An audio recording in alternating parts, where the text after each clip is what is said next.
talking about feelings in English. Hello everyone, and welcome back to Mr. Bo English channel, where learning English is fun, easy, and real. I'm Anna. And I'm Tom. It's always so great to be here with you.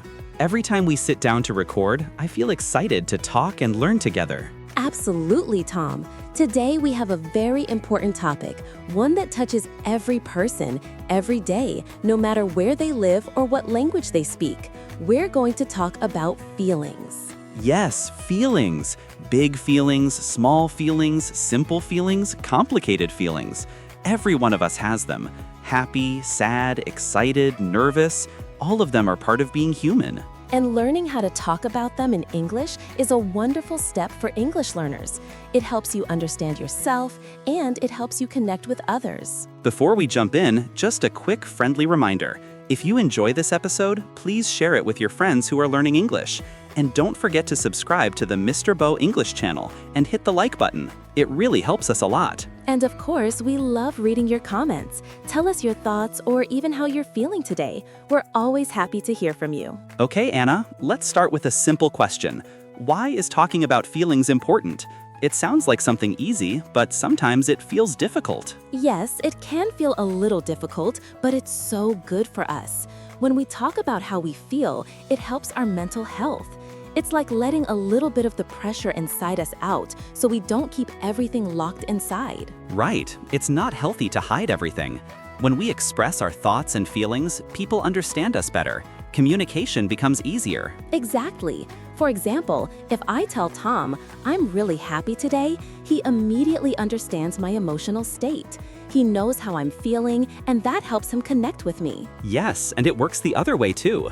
If Anna says, I'm feeling sad today, I can respond gently. I can ask, do you want to talk about it? Or can I help? And that builds a stronger relationship. It's like building a little emotional bridge between people, a safe space where both sides feel understood. I love that image, a bridge. So talking about feelings is good for our mind, good for our communication, and good for our friendships. That's pretty amazing. Now, for all our wonderful English learners, let's go over some basic feeling words. These are words you will hear almost every day. Yes, let's start with the simplest. The first word is happy. Happy is when you smile or laugh, when something good happens and your heart feels light. Like right now, I feel happy talking with you, Tom. Me too, Anna. Next is sad, the opposite of happy. Sad is when you feel down, maybe you want to cry.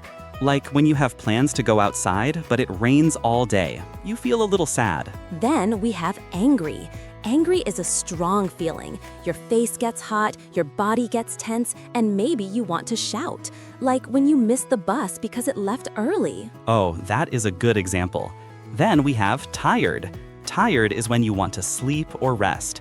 Sometimes after a long day, after many tasks, your body feels tired. And our next word is excited. Excited is when you feel happy and full of energy because something good is going to happen, like before a holiday or before visiting a friend. Another feeling is scared.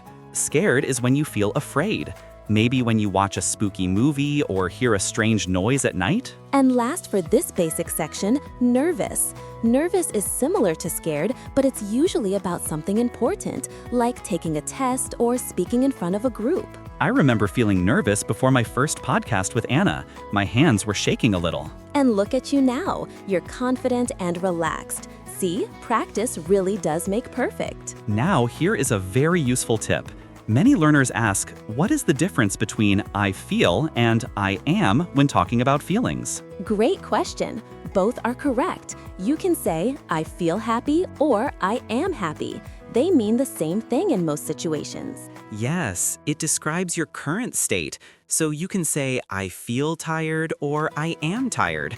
Don't worry too much about the difference right now. Just choose one and use it. The most important thing is to express yourself, not to be perfect. Now let's go a bit deeper. Here are some more detailed emotional words that help you be more expressive. First word, frustrated. This is when you try to do something, but it's difficult and not working, like trying to build furniture with confusing instructions. Oh yes, that's very frustrating. Next is overwhelmed. This means you have too much to do or too many thoughts at the same time, and you feel like you can't manage everything. Many students feel overwhelmed during exam season. It's a heavy feeling. Next is anxious. This is similar to nervous but stronger. It's when you worry a lot, maybe too much, about something that might happen. Then we have proud. Proud is a wonderful feeling. When you do something well or someone you care about succeeds, you feel proud. Next is lonely.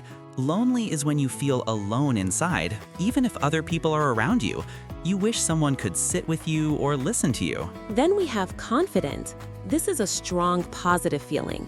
When you believe in yourself and know you can do something, you feel confident. And last for now, disappointed.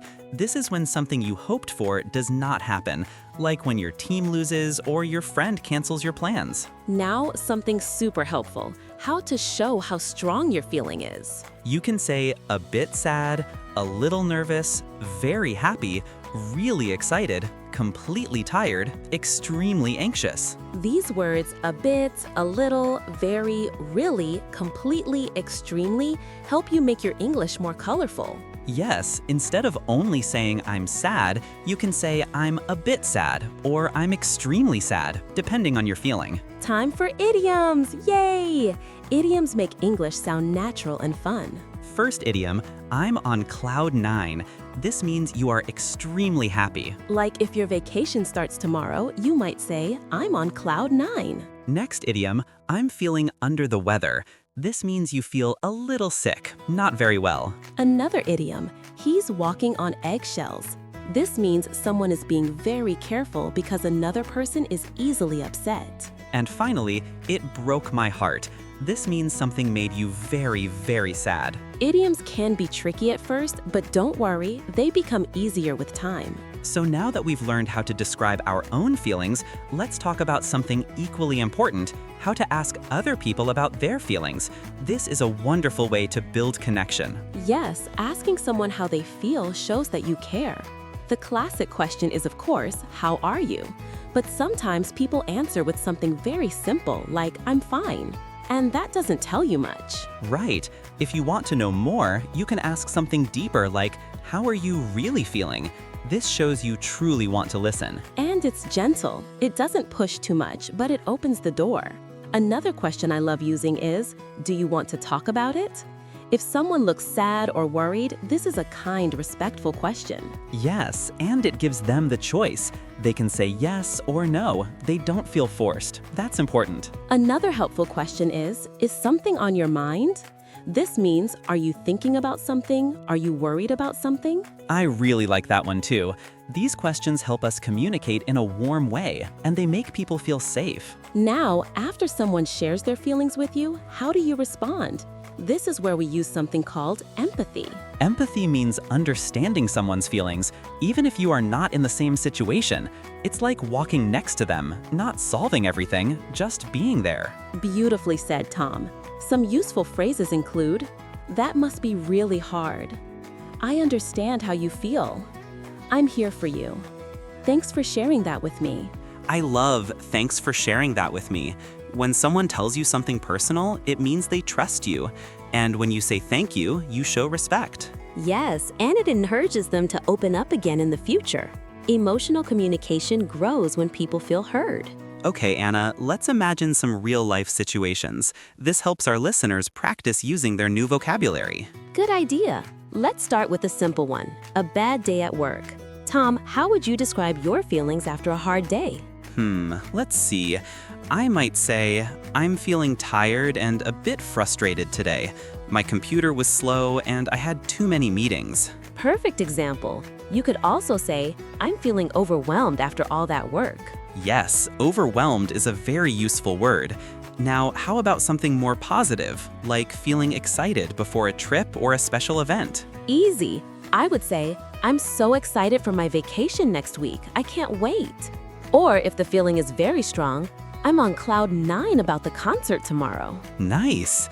And now something more emotional, like sadness after a disappointment. That one can be hard, but it's part of life. You might say, I'm very sad about the breakup. It broke my heart. Or, I'm really disappointed that the project didn't work out. These examples show how important emotional vocabulary is. It helps us describe life more clearly. Instead of just saying, I feel bad, you can explain why and how. Let's talk about feelings at work. Sometimes it's tricky to talk about emotions professionally, right? Yes, we want to be honest, but also polite. For example, if you are feeling too much pressure, you can say, I'm feeling a bit burned out. Burned out is a powerful phrase. It means you are extremely tired and stressed from work, like a candle that has burned all the way down. Exactly. And if you need a short break to recharge your mind, you might say, I need a mental break. It's a soft, polite way to say that you need time to relax and breathe. And honestly, everyone needs a mental break sometimes. Absolutely. These expressions are great if you want to talk to your manager or coworkers in a respectful way. They help you communicate clearly without sounding rude. Now let's talk about something fascinating, how different cultures express emotions. This is especially interesting for language learners. Yes, in some cultures, people don't talk about feelings very openly. They prefer to stay quiet or keep their emotions inside. That's true. But in other cultures, it's normal and even encouraged to express feelings openly and honestly. For many people learning English, this can feel new. English speakers often communicate emotions in a direct but gentle way. Yes, expressing emotions clearly shows honesty and helps build trust in English-speaking cultures. So when learners practice emotional vocabulary, they aren't only learning language, they're learning cultural habits too. And this is a beautiful part of learning English. It's not only words and grammar, it's understanding how people connect, care, and express themselves. Now, before we end this part, let's give our listeners some tips to improve their emotional vocabulary. My first tip, keep a feelings journal in English. Every day, write 1 or 2 sentences. Today, I feel happy because. Or, today, I feel a bit nervous because. I love that. It's simple but powerful. And over time, you will start to notice patterns. What makes you happy, what makes you tired, and what helps you feel better. Tip number 2, practice describing your day using emotional words. Instead of saying, my day was good, try, my morning was stressful, but in the afternoon, I felt proud of my work. Yes, that helps you learn to mix vocabulary with real-life situations. And don't worry if you make mistakes. That's completely normal. Mistakes mean you are learning, and feelings are a journey, both in language and in life. Beautifully said, Tom. Now that we've talked about so many feelings and expressions, I think it's time to explore how these emotions appear in everyday life. Sometimes emotions are small and gentle, and sometimes they are big and powerful. But every feeling tells us something important. That's right. And understanding our own feelings helps us understand other people better. It helps us react in a kind and patient way. Let's walk through some daily situations and think about how feelings show up. Let's begin with the morning. When you wake up, how do you usually feel, Tom? Well, it depends on the day. Sometimes I wake up feeling fresh and happy, ready for the day. Other times, I wake up feeling tired or a bit nervous, especially if I have something important to do. Yes, mornings can bring many different feelings. For example, when the sun is shining and the weather is nice, I feel positive and motivated. But if it's dark and rainy, I might feel a little low or unmotivated. Exactly, and it's totally normal. Our environment affects our emotions. A sunny morning can make us smile, while a cloudy day might make us feel sleepy. Sometimes I even talk to myself, like, okay, Anna, let's start the day. You can do it. And that little sentence makes me feel more confident. Oh, I do that too. A little self-encouragement is very helpful. Words can create feelings. Another interesting thing is how emotions change during the day. For example, when I drink my morning coffee, I feel calm and relaxed. It's like a peaceful moment for myself. Yes, my morning tea makes me feel warm inside. But when I check my emails and see a very long list of tasks, I might suddenly feel overwhelmed. That happens to many people. One moment you feel okay, the next moment you feel stressed. And that's why it's good to have small breaks during the day. Yes, small breaks help us breathe and reset. Even just 1 minute of deep breathing can change a feeling from stressed to calm. Absolutely. And noticing your feelings is the first step. For example, instead of just feeling bad, you can say, I feel stressed, or I feel pressure right now. Naming your feeling often makes it lighter. Now, let's talk about feelings when we interact with people. Anna, how do you feel when you meet someone new? Oh, I usually feel a little nervous, but also curious. I want to know who they are, what they like. Because of that, I also feel open and friendly. Same here. Meeting someone new is like opening a new book. You don't know the story yet, and that can make you excited but also unsure. And sometimes, during a conversation, you notice your feelings changing. For example, if the person smiles a lot, you might feel more comfortable. But if they speak very fast, you might feel lost or confused. Yes, that's a good point. And for English learners, this happens often. Sometimes you understand everything, and sometimes you don't understand at all. And that can make you feel nervous or embarrassed, but it's okay. More than okay. It's part of the learning journey. And most people are patient and kind when they know you are learning. Let's talk about friendships. Friends are very important in our emotional world. They support us, cheer for us, and sometimes make us laugh until our stomach hurts. Yes, when I spend time with a close friend, I feel happy, safe, and connected. It's like my heart becomes lighter. And if a friend listens to you when you're sad, you feel understood. That's one of the best feelings in the world. Sometimes you might also feel worried about a friend if they are going through something difficult. Worry shows that you care. True, and sometimes friends disagree or misunderstand each other. When that happens, you might feel hurt or disappointed, but talking about your feelings can repair the relationship. Yes, talking honestly, using the words we learned is the key. For example, I felt hurt when you didn't call me back. Or, I felt lonely yesterday because I didn't hear from you. These sentences are simple, but very powerful. Feelings at home are also interesting. Home is where we relax, but it's also where we face many small emotions. Yes, at home you might feel comfortable, peaceful, or grateful. But sometimes you might feel annoyed if your house is messy or if someone is too loud. Or you might feel nostalgic, which means you remember the past and miss something from before, maybe your childhood room or your family dinner time. That's a lovely feeling, even if it's a bit sad. Nostalgia reminds us of things we love. One more feeling that often appears at home is boredom. When there's nothing to do, you feel bored. And boredom can turn into creativity. You might cook something new, draw something, or start learning English again. Yes, many students tell us they started watching our podcast because they were bored at home, and suddenly they felt motivated again. That makes me very happy. Now let's talk about responsibilities. When you have many tasks, work, school, family, it can create different emotions. Yes, sometimes you feel responsible, which is a positive feeling. It means you know what you need to do. But when the responsibilities are too much, you feel overwhelmed or stressed. And if you finish everything on time, you feel proud and relieved. Relieved means the pressure goes away. Another interesting emotion is uncertain. This is when you don't know what will happen next. For example, starting a new job or moving to a new city can make you feel uncertain. But uncertainty is not always bad. Sometimes it brings excitement because new things can be beautiful and surprising. And that's beautiful. Now, Tom, I think our listeners would really enjoy some real examples from our own lives.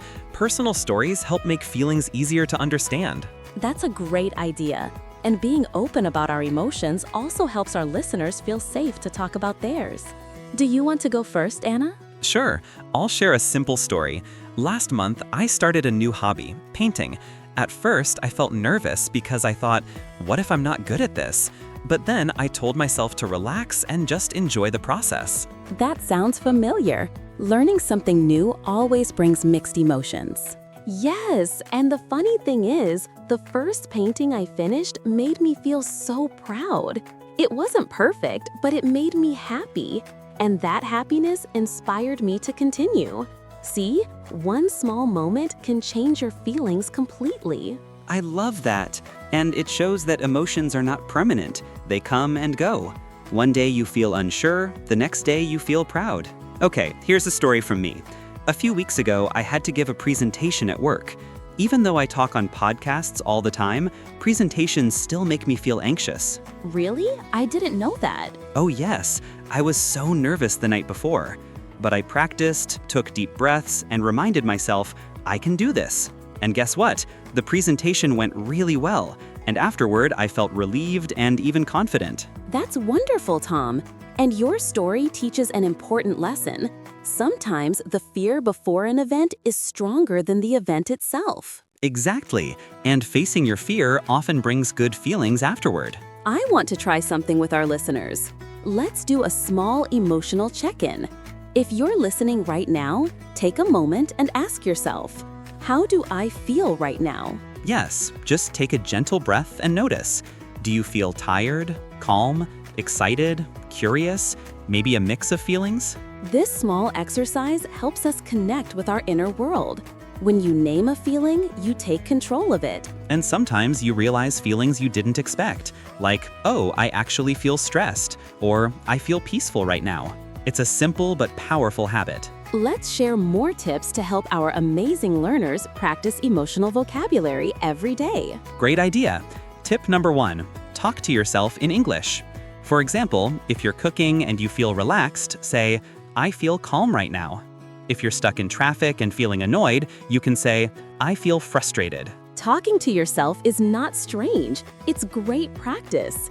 You learn to connect real feelings with English words. Tip number 2, watch movies or shows and notice emotions.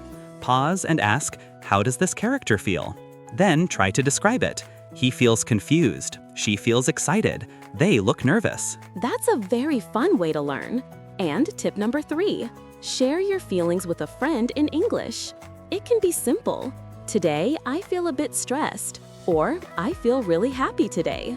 Every little sentence helps. Yes, and over time, your emotional vocabulary becomes stronger and more natural. Now, let's talk about something deeper.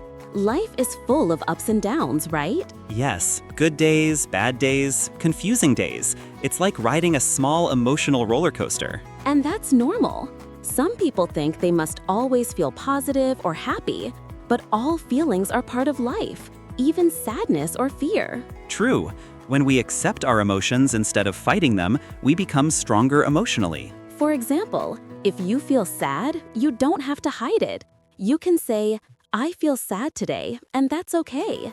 This simple sentence gives your heart space to breathe. And when you feel happy, don't forget to enjoy it. Smile, laugh, share it with someone. Happiness grows when you share it. Yes, and another important part of emotional life is supporting others.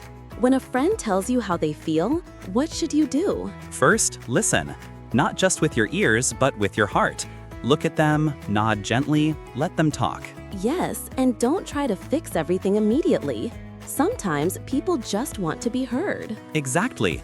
And you can use empathetic phrases like, I'm here for you. That sounds difficult. Thanks for telling me.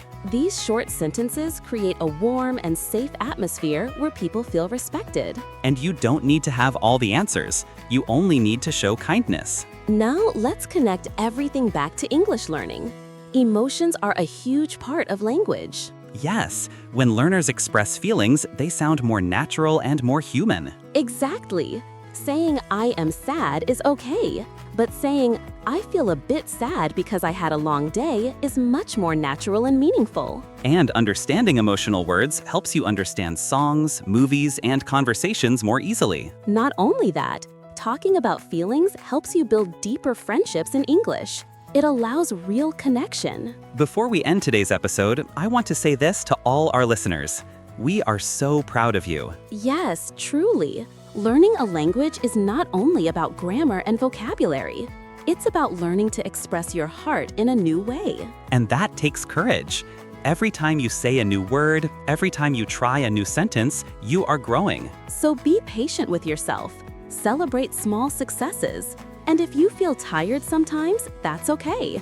Just rest and continue later. Remember, every emotion is part of the learning journey. Feeling confused, excited, shy, or proud, these are all signs that you are learning. And we are here with you, step by step, cheering you on. Well, that brings us to the end of today's episode on feelings. Thank you so much for joining us. Yes, thank you.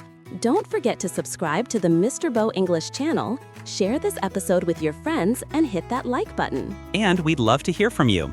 Tell us in the comments, how are you feeling today? Just one simple sentence is perfect. Or share a moment when you felt super excited or proud. We love reading your stories. See you next time, everyone. Bye-bye.